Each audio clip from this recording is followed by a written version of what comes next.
ಕೊಟ್ಟವರಲ್ಲಾಗಿ 25 ಲಕ್ಷ ಯಾವ ಅಕೌಂಟಿಂದ ಕೊಟ್ಟವ್ರೆ? 25 ಲಕ್ಷ ಇನ್ಕಮ್ ಟ್ಯಾಕ್ಸ್ ಏನ್ ಮಾಡ್ತಾ ಇದೆ? 25 ಲಕ್ಷ ಮೂಟೆಲಿ ತಗೊಂಡೋಗಿ ಕೊಟ್ಟು ಬಂದ್ರಲ್ಲ, ಯಾವ ದುಡ್ಡದು? ಇಲ್ಲಿ ಅದಕ್ಕೆ ಹೇಳಿದ್ದು, ಹಿರಿಯ ಅಧಿಕಾರಿಗಳಿದ್ರು, ನಿಮ್ಮ ಐಜಿ ಹೇಳಿದ್ರಲ್ಲ ಹೆಸರಿಗೆ ಹೆಣ್ಮಗಳದು, ಆ ಹೆಣ್ಮಗಳು ಸ್ಪಾಟಲ್ಲೇ ಇದ್ರು. ಯಾರು ಲಾಠಿ ಚಾರ್ಜ್ ಮಾಡೋದನ್ನ ಬೇಡ ಅಂತ ನಿಲ್ಲಿಸಿದ್ದು, 144 ಸೆಕ್ಷನ್ ಹಾಕಿ ಅಂತ ತಹಶೀಲ್ದಾರ್ ಆದೇಶ ಮಾಡಾಗಿದೆ.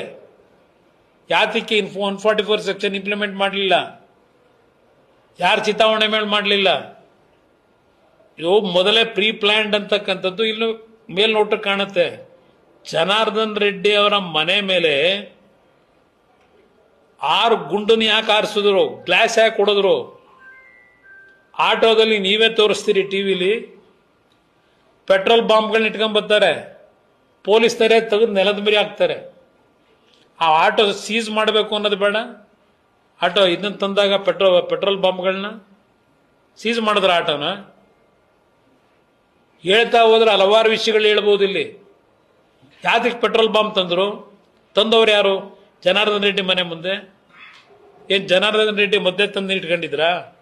ಸದ್ಯ ಅವ್ರ ಮನೇಲಿ ಯಾರು ಹೋಗ್ಬೇಕಾಗಿತ್ತೋ ಆ ಗುಂಡೇಟಲ್ಲಿ ಓಪನ್ ಆಗಿ ಹೇಳೋರಲ್ಲ ನನ್ನ ಬೆಂಬಲ ಇದೆ ಅಂತ. ಯಾಕೆಂದ್ರೆ ಒಬ್ಬ MLA ಸಿಗ್ತಾರಲ್ಲ ಸಪೋರ್ಟ್ಗೆ, ಅವರಿಗೆ ಕಾಂಗ್ರೆಸ್ ಕಾರ್ಯಕರ್ತ ಸತ್ತಿರೋದು ಯೋಚನೆ ಇಲ್ಲ. ಇವ್ರ ಗುಂಡೇಟಲ್ಲಿ ಅವ್ರಿಗೊಬ್ಬ MLA ಬೇಕು ವೋಟ್ ಹಾಕ್ಸ್ಕೊಳ್ಳೋದಕ್ಕೆ, ನೆಕ್ಸ್ಟ್ ಮುಖ್ಯಮಂತ್ರಿ ಆಗಬೇಕಲ್ಲ. ಅದಕ್ಕೆ ಭರತ್ ರೆಡ್ಡಿ ಬೆಂಬಲ ಅವರು. ನಡೀತಾ ಇರೋದು ಇದೆ. ಇಲ್ಲಿ ಈ ಸರ್ಕಾರದಲ್ಲಿ ಯಾವುದೇ ರೀತಿಯ ತನಿಖೆಗಳು ಸತ್ಯಾಂಶ ಹೊರಗೆ ತರಲಿಕ್ಕೆ ಸಾಧ್ಯ ಇಲ್ಲ.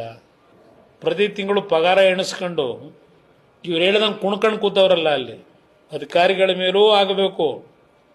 ಯಾರು ಇದಕ್ಕೆ ಮೂಲ ಕಾರಣಕರ್ತರಿದ್ದಾರೆ, ಜನಪ್ರತಿನಿಧಿರಿಗೆ ಯಾರೇ ಇರಲಿ, ಪ್ರಥಮವಾಗಿ ಆಗಬೇಕಾಗಿರೋದು ಅವರುಗಳ ಮೇಲೆ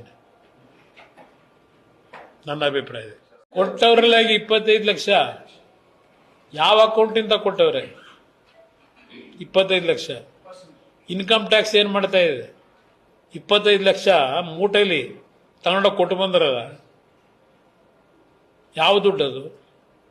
ಇಲ್ಲಿ ಅದಕ್ಕೆ ಹೇಳಿದ್ದು, ಹಿರಿಯ ಅಧಿಕಾರಿಗಳಿದ್ರು, ನಿಮ್ಮ ಐಜಿ ಹೇಳಿದ್ರಲ್ಲ ಹೆಸರಿಗೆ ಹೆಣ್ಮಗಳದು, ಆ ಹೆಣ್ಮಗಳು ಸ್ಪಾಟಲ್ಲೇ ಇದ್ರು. ಯಾರು ಲಾಠಿ ಚಾರ್ಜ್ ಮಾಡೋದನ್ನ ಬೇಡ ಅಂತ ನಿಲ್ಲಿಸಿದ್ದು, 144 ಸೆಕ್ಷನ್ ಹಾಕಿ ಅಂತ ತಹಶೀಲ್ದಾರ್ ಆದೇಶ ಮಾಡಾಗಿದೆ. ಯಾತಕ್ಕೆ 144 ಸೆಕ್ಷನ್ ಇಂಪ್ಲಿಮೆಂಟ್ ಮಾಡಲಿಲ್ಲ? ಯಾರು ಚಿತಾವಣೆ ಮೇಲೆ ಮಾಡಲಿಲ್ಲ? ಇದು ಮೊದಲೇ ಪ್ರೀ ಪ್ಲಾನ್ಡ್ ಅಂತಕ್ಕಂಥದ್ದು ಇನ್ನು ಮೇಲ್ನೋಟಕ್ಕೆ ಕಾಣುತ್ತೆ. ಜನಾರ್ದನ್ ರೆಡ್ಡಿ ಅವರ ಮನೆ ಮೇಲೆ 6 ಗುಂಡನ್ನು ಯಾಕೆ ಹಾರಿಸಿದ್ರು? ಗ್ಲಾಸ್ ಯಾಕೆ ಕೊಡಿದ್ರು? ಆಟೋದಲ್ಲಿ ನೀವೇ ತೋರಿಸ್ತೀರಿ ಟಿವಿಲಿ, ಪೆಟ್ರೋಲ್ ಬಾಂಬ್ಗಳನ್ನ ಇಟ್ಕೊಂಡ್ ಬರ್ತಾರೆ, ಪೊಲೀಸ್ ತರ ತೆಗೆದು ನೆಲದ ಮೇಲೆ ಹಾಕ್ತಾರೆ. ಆ ಆಟೋ ಸೀಸ್ ಮಾಡಬೇಕು ಅನ್ನೋದು ಬೇಡ? ಆಟೋ ಇದನ್ನ ತಂದಾಗ ಪೆಟ್ರೋಲ್ ಬಾಂಬ್ಗಳನ್ನ ಸೀಸ್ ಮಾಡಿದ್ರ ಆಟೋನ? ಹೇಳ್ತಾ ಹೋದ್ರೆ ಹಲವಾರು ವಿಷಯಗಳು ಹೇಳ್ಬೋದು. ಇಲ್ಲಿ ಯಾತಕ್ಕೆ ಪೆಟ್ರೋಲ್ ಬಾಂಬ್ ತಂದ್ರು? ತಂದವ್ರು ಯಾರು? ಜನಾರ್ದನ್ ರೆಡ್ಡಿ ಮನೆ ಮುಂದೆ. ಏನ್ ಜನಾರ್ದನ್ ರೆಡ್ಡಿ ಮಧ್ಯೆ ತಂದು ಇಟ್ಕೊಂಡಿದ್ರಾ?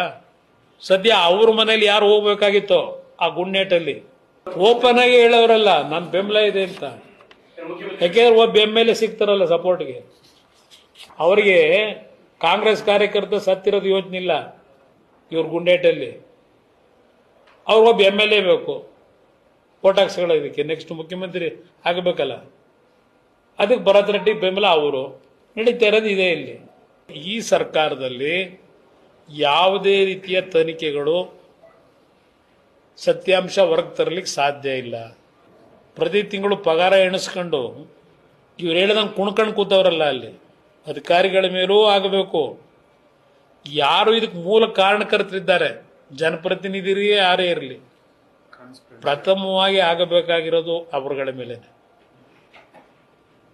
ನನ್ನ ಅಭಿಪ್ರಾಯ ಇದೆ.